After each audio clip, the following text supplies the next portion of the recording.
Dan pada siang hari ini kami bersyukur sepanjang tahun kami bisa lewati bersama dengan WBI Deborah di tempat ini. Kami sangat terima kasih karena perjalanan waktu ini membuat kami lebih bersemangat. Kami makin sadar bahwa kami butuh Tuhan. Kami para wanita butuh lawatan Tuhan secara pribadi. Tuntun kami Bapa, supaya kami menjadi wanita-wanita yang cakap dan bijaksana, menjadi wanita yang tangguh, menjadi wanita yang dapat dipercaya, menjadi bendahara yang baik dalam keluarga. Untuk itu Bapa, mari Engkau urapi kami dengan kuat kuasa-Mu, berkati firman Tuhan yang akan dibagikan, urapi hamba-Mu dengan pewahyuan yang baru, dan segala pekerjaan iblis hancurkan, patahkan dalam nama Yesus. Terima kasih Bapa, kami siap menyambut akan kebenaran firman Allah sambil kami mengucap syukur dalam nama Yesus. Haleluya. Amin. Puji Tuhan. Shalom. Apa kabarnya? Luar biasa.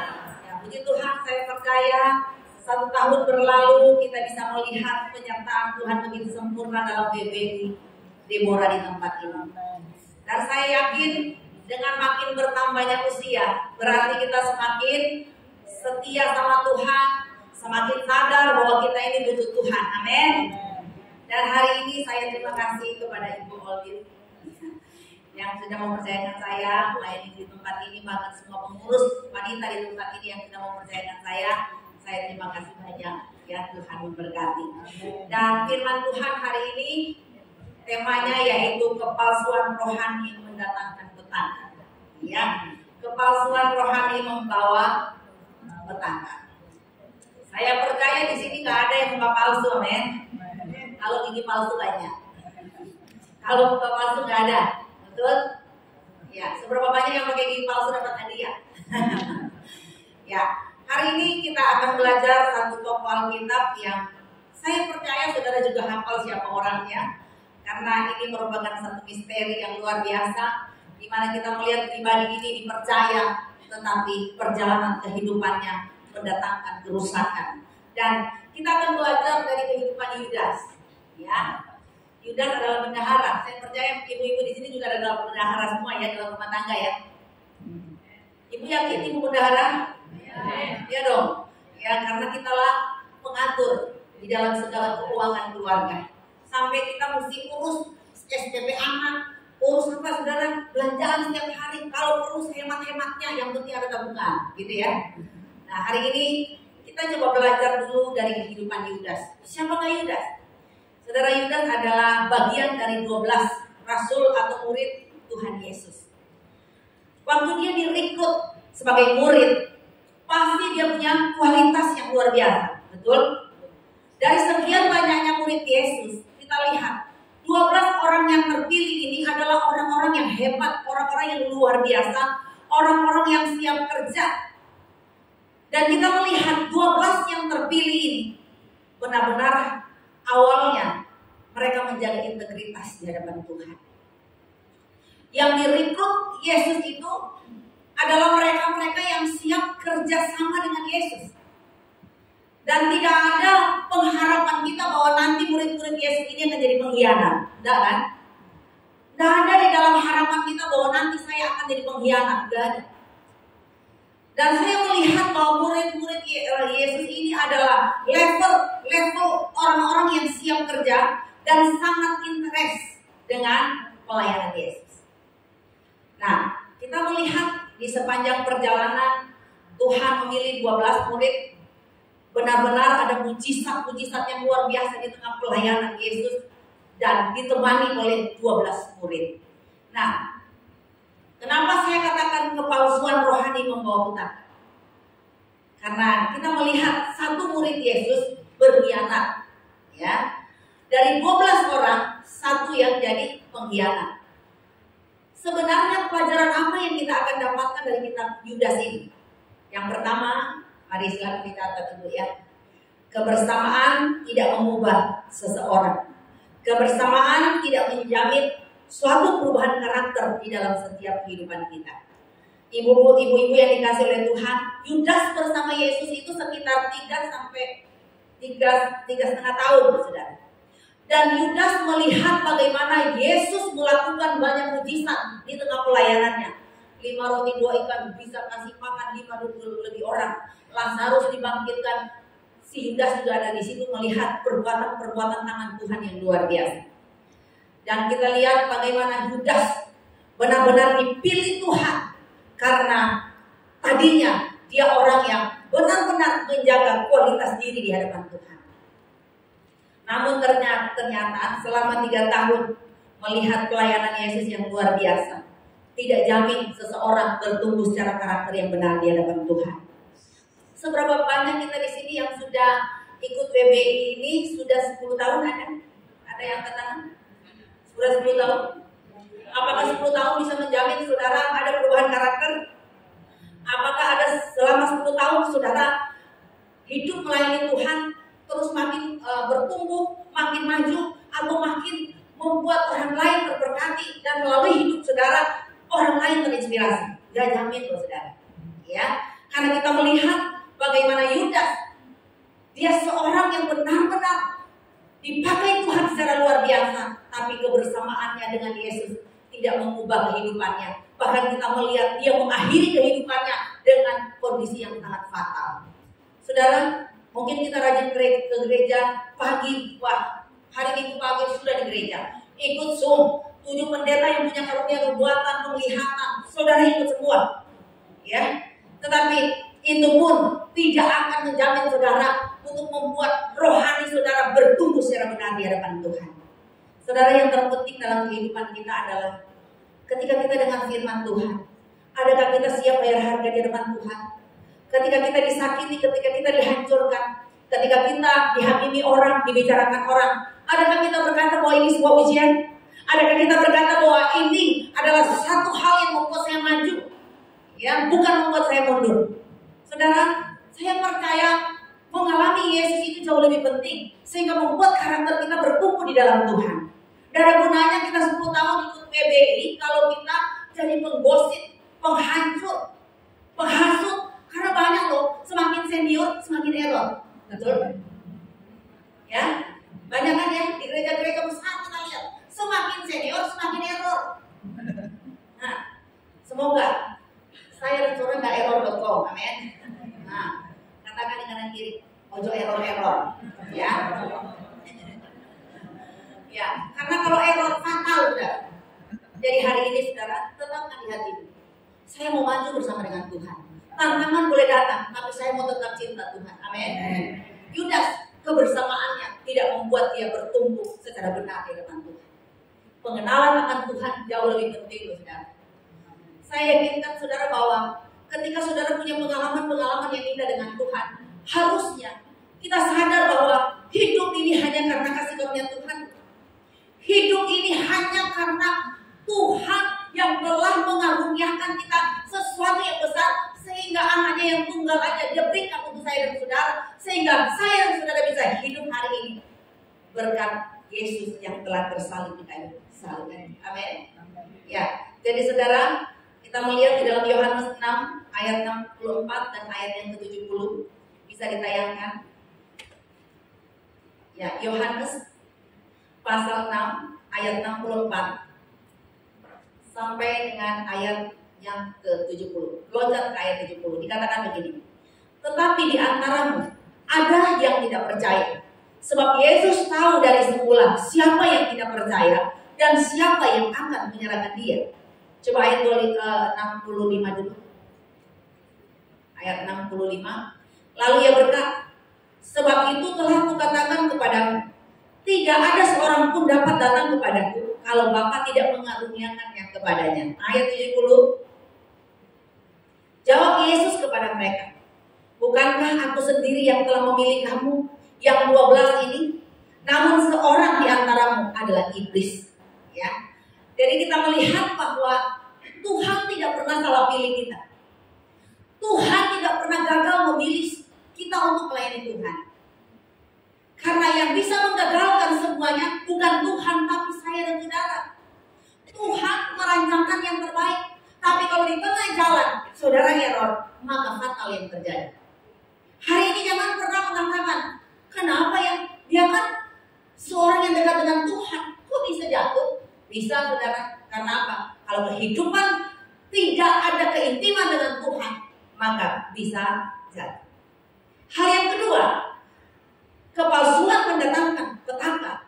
Kita melihat yang kedua, kesempatan melayani bukan berarti otomatis menjadi rohani. Kalau Tuhan percayakan saudara, diberikan kesempatan melayani, saya katakan itu anugerah Tuhan. Pelayanan itu mulia loh. Kalau saya dan saudara bisa dipilih, bisa nyanyi-nyanyi kayak ibu-ibu tadi, saya lihat ibu yang paling ujung. Wow, gerakannya heboh ya. Saya senang melihat gerakannya sampai saya sepertinya ingin nari kayak ibu yang paling ujung itu loh saudara. Siapa orangnya? Berbahagia orang yang mendapatkannya. Ya. Wah, saya senang melihat ibu-ibu nyanyi dengan goyangan-goyangan yang sangat indah di hadapan Tuhan. Saya katakan lagi ya, Yudas dipilih oleh Tuhan dengan jabatan yang hebat.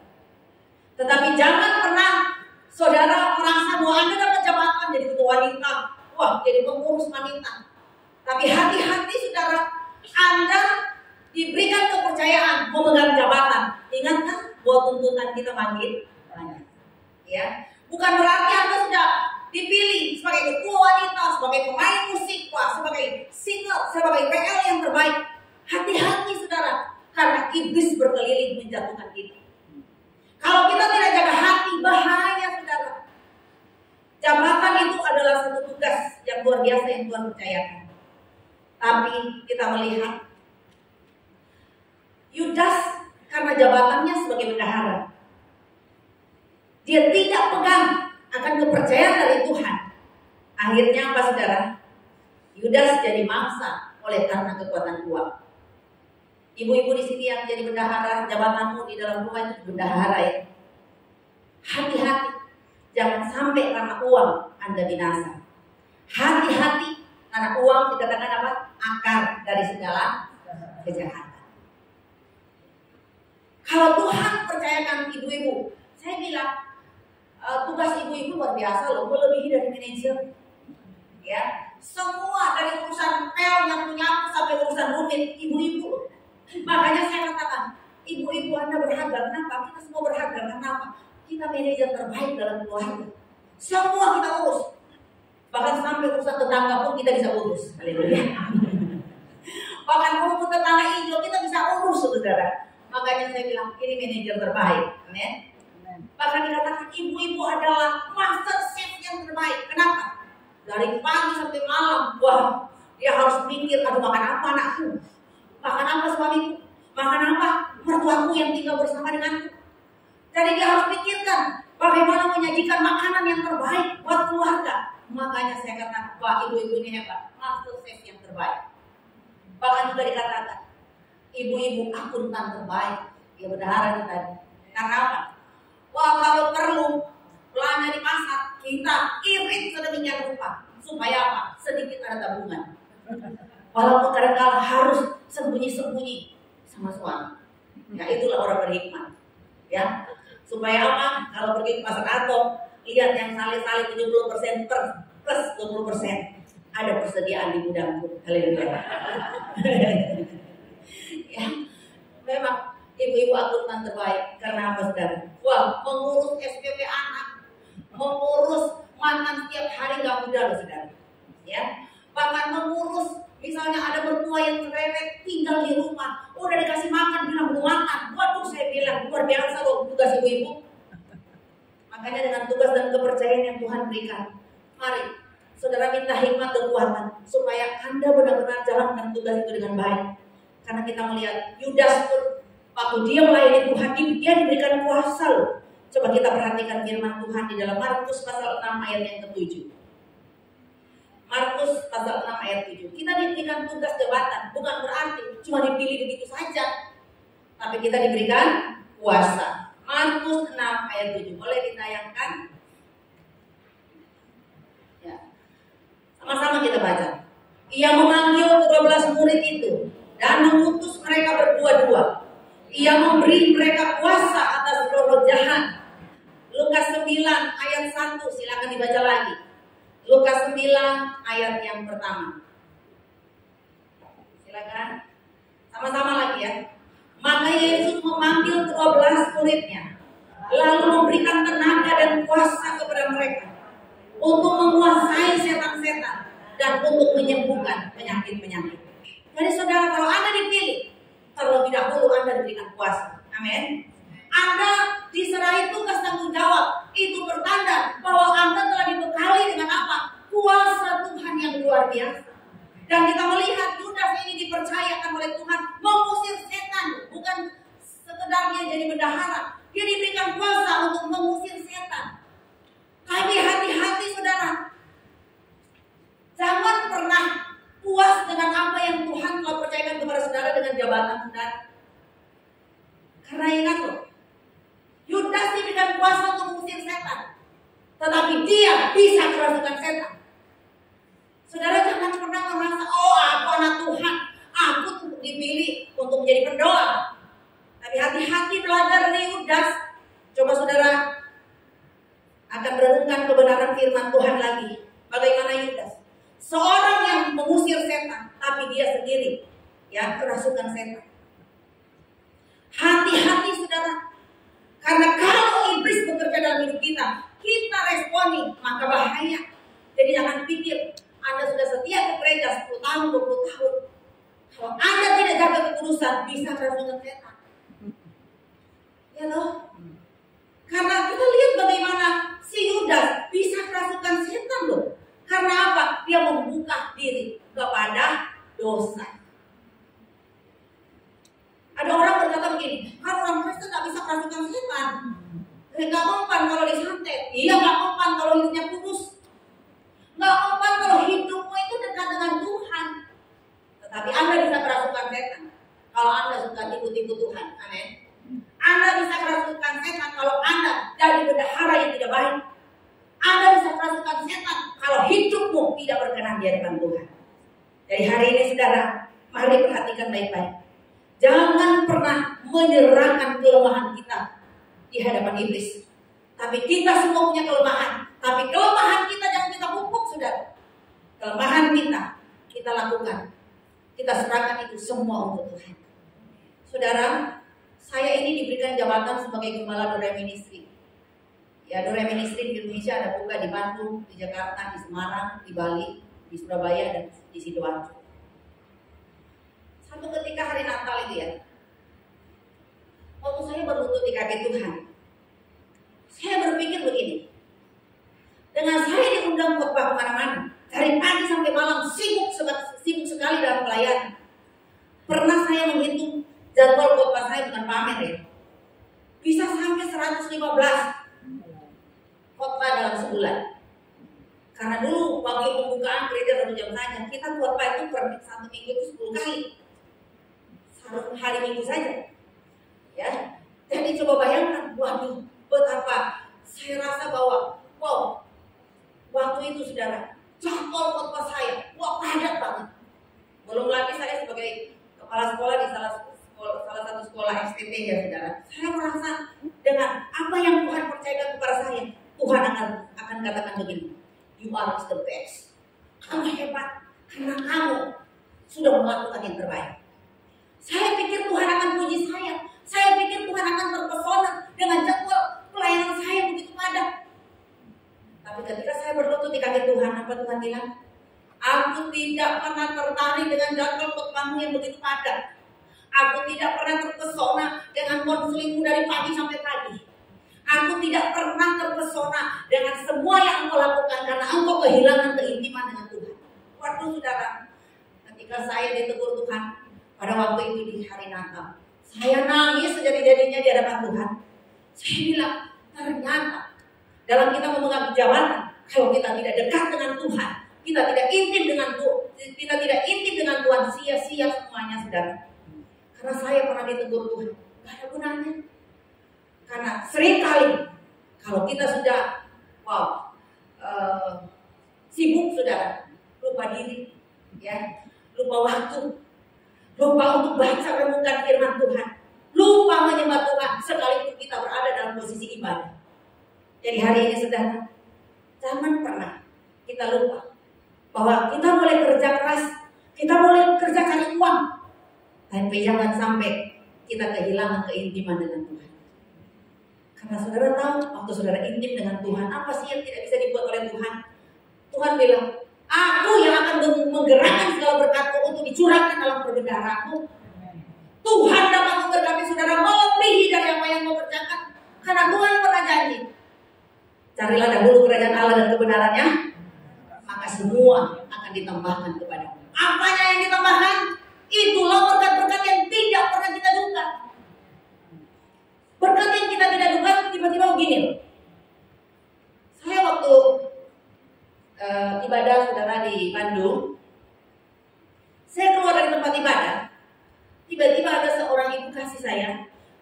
Mungkin bagi saya ini ya saudara, gampang saya beli dengan uang, tapi saya tidak ada waktu untuk mencari. Saudara tahu, waktu saya keluar dari pintu gereja, ada orang kasih saya sabun pencuci muka namanya Atomy. Saudara kan ada yang menggunakan itu, kelihatan yang muka-muka Atomy. Ini mau muka-muka Atomy atau muka-muka Jatuh Tempo nih? Ya, saudara, waktu saya terima itu saya bilang, Tuhan, ini yang dipromosikan orang-orang. Saya cuma dengar-dengar, katanya bagus. Tetapi betapa spesialnya saya. Saya cuma memikirkan orang lain yang belikan buat saya. Bukan begitu indah? Amin. Ya. Paling enak kalau dapat gratis, saudara. Ya. Kalau beli rasanya mumet, cari kemana-mana, buang waktu. Cari Shopee juga bisa. Tetapi paling enak kalau segala sesuatu itu gratis. Betul? Kita nggak keluar duit, nggak capek-capek beli, Tuhan kirim orang yang tepat. Sebenarnya kalau melihat sabunnya, mungkin kita bisa beli loh. Ya, hanya seberapa Bu? Angkat ketahuan kan yang punya Atomy. 100 lebih kan? Tapi saudara, saya bilang, walaupun ini barang bisa kita beli, tapi kalau Tuhan kasih secara gratis, orang lain beli ke kita, wow, itu yang membuat saya sangat bergembira sekali. Itu yang membuat saya sangat bersuka cita sekali loh saudara. Bapak Ibu, ketika ada jemaat bawa 1 kilo gula di rumah saya, ya, membawa telur di rumah saya merasa sangat terima kasih sekali sama Tuhan. Saya bisa nangis loh saudara, hanya perkara 1 kilogram gula sama 1 kilogram telur membuat saya nangis. Kenapa? Saya dapat itu di tengah pelayanan. Kalau orang tua saya kirim itu biasa. Saya dapat transferan uang dari orang tua biasa. Kadang-kadang juga nggak bisa nangis. Tapi ketika ada jemaat yang Tuhan kirim bawa di rumah saya, itu membuat saya terharu banget, saudara. Apalagi pernah ada yang kirim itu seorang ibu janda. Saya bilang ke Tuhan, ini ibu janda luar biasa. Dalam kekurangannya dia masih datang ke gereja, dia memberi untuk kami. Saya bilang, ini yang membuat saya meneteskan air mata, saudara. Karena pengenalan akan Tuhan membuat kita ini bertumbuh secara benar di hadapan Tuhan. Karena memberi dalam kekurangan itu sesuatu yang dihargai oleh Tuhan. Ada banyak orang kaya loh, tapi belum tentu bisa melakukan sesuatu untuk Tuhan. Dan saya katakan berbahagialah engkau yang hidupnya, saya bilang makan sehari habis sehari, tapi setidaknya engkau hidup dalam kedamaian, dalam kebahagiaan. Itu jauh lebih luar biasa. Jangan pernah kita iri dengan orang yang kaya. Belum tentu dia bisa tidur. Ya, kita yang hidupnya mungkin pas-pasan, tapi bisa ngorok, bisa ngiler kali itu ya. Itu anugerah Tuhan. Ada orang kaya nggak bisa tidur loh, karena pikir, waduh perusahaan saya nanti besok gimana ya sekarang. Saya udah meeting, saya udah sana kemari, nggak bisa tidur loh saudara. Tapi berbahagialah ibu-ibu yang hidupnya pas-pasan masih bisa tidur, itu anugerah Tuhan. Amin. Ya. Jadi jangan pernah iri dengan keberadaan orang lain, tapi mari kita pupuk di hati kita hari ini. Saya mau mengenal Tuhan secara pribadi. Pengalaman-pengalaman dengan Tuhan membuat kita tahu berterima kasih bahwa sesungguhnya hidup kita hanya anugerah Tuhan. Amin. Yudas, orang yang dipilih Tuhan, tapi kita melihat tidak ada pertobatan yang sungguh di hadapan Tuhan. Karena kita bisa lihat di dalam Matius 27 ayat yang ketiga. Matius 27 ayat yang ketiga. Ya. Pada waktu Yudas yang menyerahkan dia melihat bahwa Yesus telah dijatuhi hukuman mati, menyesallah ia Lalu ia mengembalikan uang yang 30 perak itu kepada imam-imam kepala dan tua-tua. Saudara, si Yudas ya, dia tidak menyadari bahwa apa yang dia lakukan membuat Yesus tertangkap. Dan dia tidak pernah berpikir bahwa apa yang dia lakukan itu fatal sekali. Tetapi yang lebih fatal adalah begini. Orang kalau dia tahu bersalah, dia pasti minta ampun dong sama Tuhan. Tetapi kali ini Yudas beda. Dia menangis, menyesal, tapi penyesalannya itu semua. Penyesalannya itu sebagian. Kenapa saudara? Sebenarnya kata menyesal itu, orang kalau menyesal itu berarti kalau bahasa Yunaninya pakai bahasa metanoia, yang artinya bertobat kan ya. Artinya berubah dan bertobat. Tetapi kalau kita melihat terjemahan asli di sini, menyesal ya artinya metamelomai. Artinya begini, menunjukkan perubahan yang sebagian. Atau saya lihat bahwa dia itu mengeluh. Penyesalannya itu nggak sempurna. Mungkin kalau lebih tepat gini, contohnya, dia menyesal karena ketahuan. Misalnya Anda mencuri, tahu-tahu ketahuan.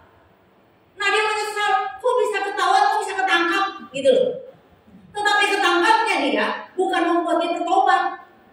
Dia nyesal karena kok bisa, padahal aku sudah kemas sedemikian rupa, kok ketahuan. Oh, kamu ketahuan, pacarnya banyak. Ya, ini yang saya lihat di kehidupan orang Kristen. Banyak kali sudah ketahuan melakukan yang salah, tapi tidak ada penyesalan yang sungguh di hadapan Tuhan. Malah mengulangi lagi. Nggak ada pertobatan yang sungguh untuk membuat kita datang berlutut di kaki Tuhan dan mengatakan, Tuhan ampuni aku. Saudara, kita ini pernah salah, kita pernah keliru, saudara. Tapi biarlah pertobatan kita adalah metanoia, yang artinya diubahkan. Benar-benar saudara sadar, aku bersalah, tapi aku minta pengampunan dari Tuhan dan aku akan melakukan yang terbaik lagi untuk pekerjaan Tuhan. Ada orang yang suka bertopeng kan ya, kelihatan sudah bertobat, tetapi hidupnya tidak bertobat. Ya, kelihatannya Tuhan, tapi cuma di dalam gereja. Setelah keluar dari gereja, bisa lihat ah. Kadang-kadang kita duduk dalam kumpulan pencemooh. Saudara tahu kumpulan pencemooh itu bukan di luar gereja, ada di dalam gereja. Kenapa saya bilang? Pernah loh, saya lagi duduk, tiba-tiba ada ibu masuk gitu lah di sebuah persekutuan. Satu ibu pakai baju ya, bunga-bunga di atas, kota-kota di bawah. Langsung saudara, bisik-bisik semua. Kok orang banget sih? Aduh, haleluya. Padahal dalam kumpulan ibadah loh. Jadi saudara, banyak kali juga kumpulan pencemooh itu ada di dalam gereja. Orang salah pakai baju aja, kita udah sirik. Ya, saya mau katakan, biarlah kita ini jadi contoh yang baik. Kalau orang lain mungkin ada kesalahan dalam kostum, ya kita nggak usah terlalu urus lah. Kecuali, ya ini lagi kecuali.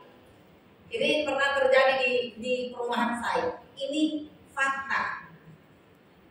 Satu ketika di perumahan kami mati listrik, ya. Tahu-tahu di rumah saya itu ada persekutuan doa. Tahu karena mati listrik. Ada suami istri datang ikut persekutuan kami. Jadi waktu itu kami cuma pakai lampu emergency, tapi tidak begitu terang. Tahu-tahu seorang ibu masuk, semua orang ketawa. Saudara semua tertunduk dan mereka bisik ke saya. Ibu aja yang tegur, ibu aja yang tegur. Saya juga sudah nggak bisa angkat kepala. Saya ketawa jadi-jadinya. Ya, karena lebih baik saya tahan lapar daripada tahan ketawa. Saudara pernah lihat Superman? Superman CD-nya di mana? Di luar. Tapi kali ini yang di depan mata saya, maaf ngomong, BH-nya di luar. Ya, maksudnya BH-nya di luar, sorry. Gak 50, Semua ibadah itu sudah gak tahan ketawa, gak mau lihat sudah. Saya disuruh tegur saja, saya sudah gak bisa ngomong. Superman di sini, dia di sini saudara. Ini superwoman. Akhirnya yang saya lakukan adalah saya bilang matikan listrik lagi. Waktu itu listrik sudah nyala. Saya cuma satu, matikan listrik lagi. Dan ada yang tarik dia saudara.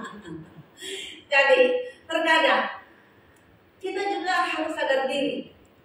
Tempat di mana kita datang harusnya tahu kostum. Amin. Jangan Anda datang di gereja pakainya transparan.com. Ya. Jadi kalau banyak netizen di sekelilingmu, jangan Anda salahkan. Anda datang di gereja, wow, katanya transparan. Wow, bisa diterawang semuanya. Haleluya.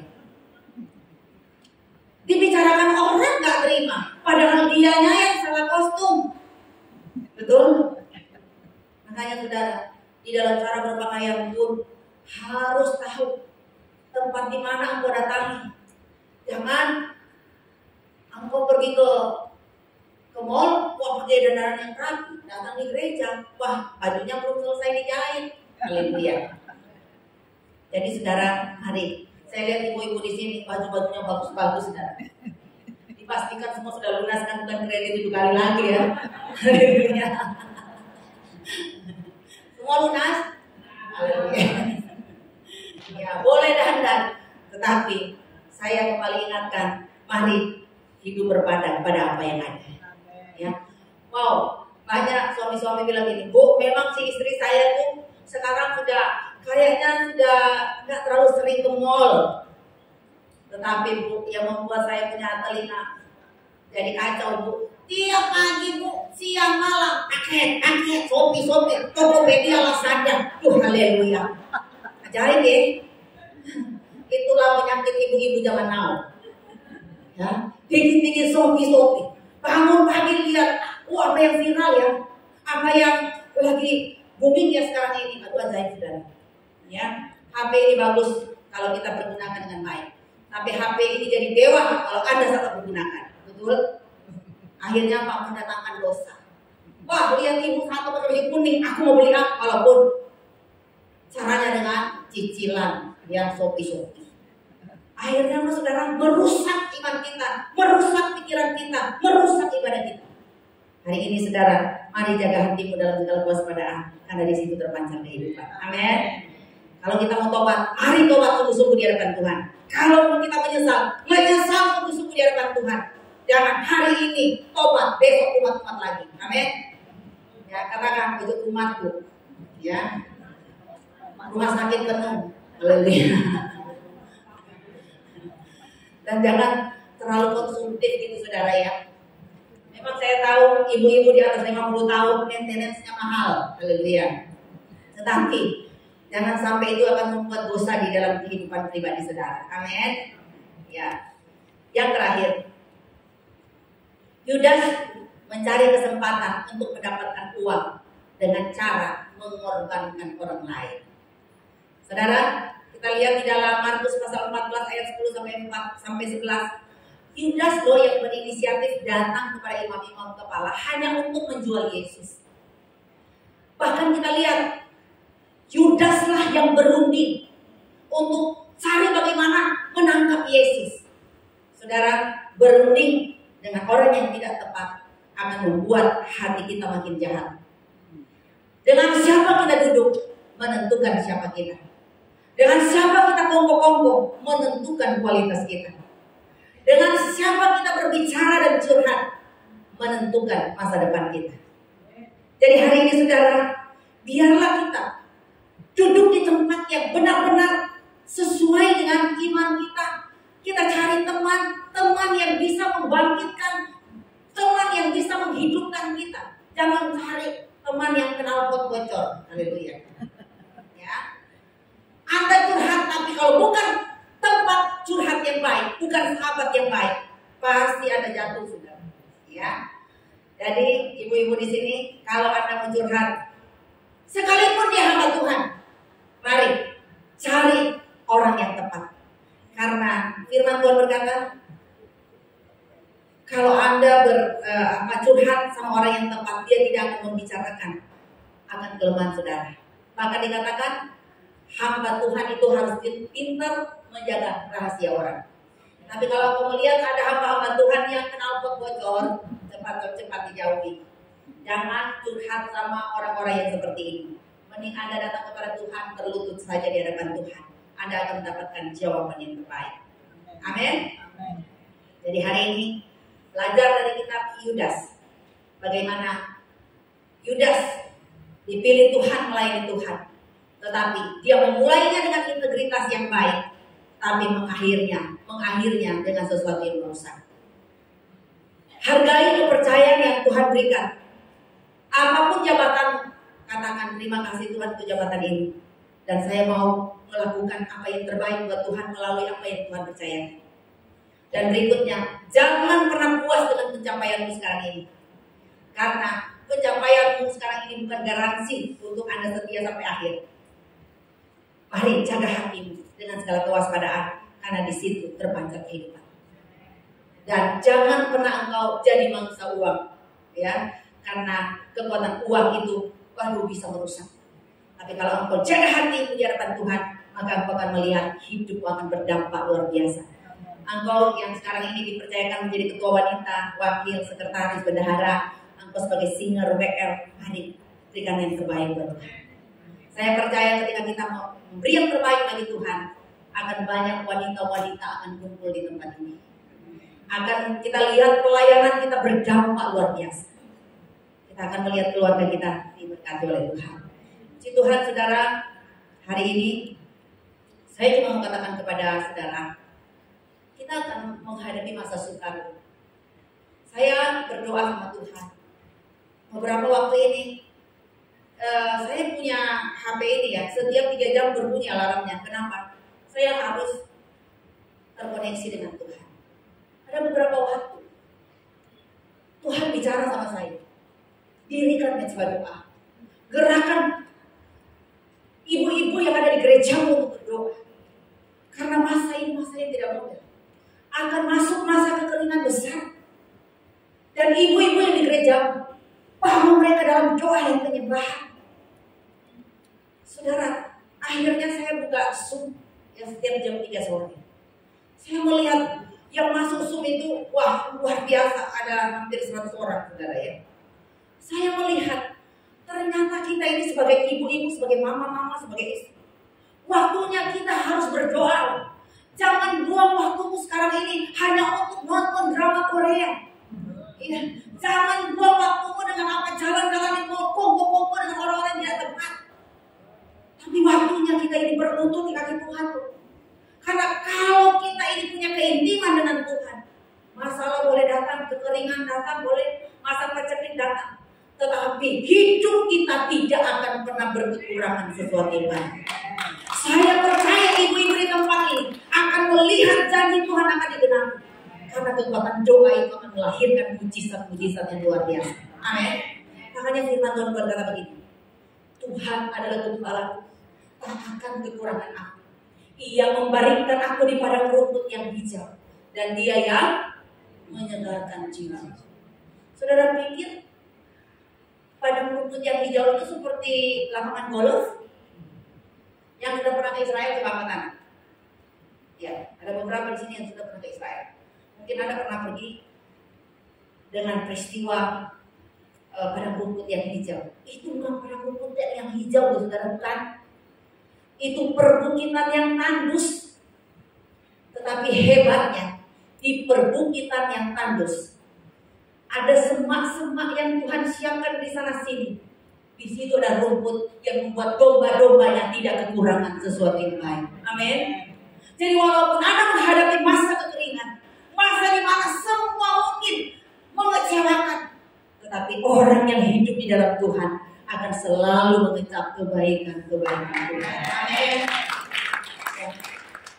Dan Tuhan katakan, aku membaringkan engkau di padang rumput yang hijau. Jadi bukan berarti, wah ada rumput yang hijau kita baring-baring, itu enggak. Ya, artinya Tuhan menenangkan saudara. Ya, karena kalau perkara makan saudara orang bisa rusuk. Tetapi di tengah kekeringan, Tuhan menyediakan rumput yang hijau di balik semak, walaupun perbukitan tandus. Tapi membaringkan, Tuhan membaringkan, bukan membaringkan saudara tidurnya di padang rumput hijau, enggak. Tuhan menenangkan kita. Tuhan segarkan jiwa kita. Bahaya boleh datang, malapetaka boleh datang, kejahatan boleh makin bertambah. Tapi kasih Tuhan luar biasa bekerja di dalam pribadi kita, amin. Jadi kita tidak perlu takut bahaya. Sebab apa? Tuhan beserta dengan kita. Katakan di kanan kiri, Tuhan beserta dengan kita. Jangan takut, Bu. Amin. Amin. Walaupun suami error.com, jangan takut, Bu. Doa akan mengubah segala-galanya. Dan melalui WBI Deborah ini, kita akan melihat ada wanita-wanita yang dibangkitkan Tuhan. Anda akan segar, makin tua makin diberkati Tuhan, makin tua makin segar. Amin. Ya, contohnya Ibu Gembala makin tua makin cantik. Amin. Ya, nggak makin ganteng kan, makin cantik. Ya, jadi saya terinspirasi sekali dengan Ibu Gembala kita. Makin tua makin sehat, senyumnya aduhai. Haleluya. Ya, oleh karena senyum itu yang membuat Ibu Gembala kita awet muda. Ya, makanya saya lihatlah ini semangatnya itu menyala-nyala dalam melayani Tuhan.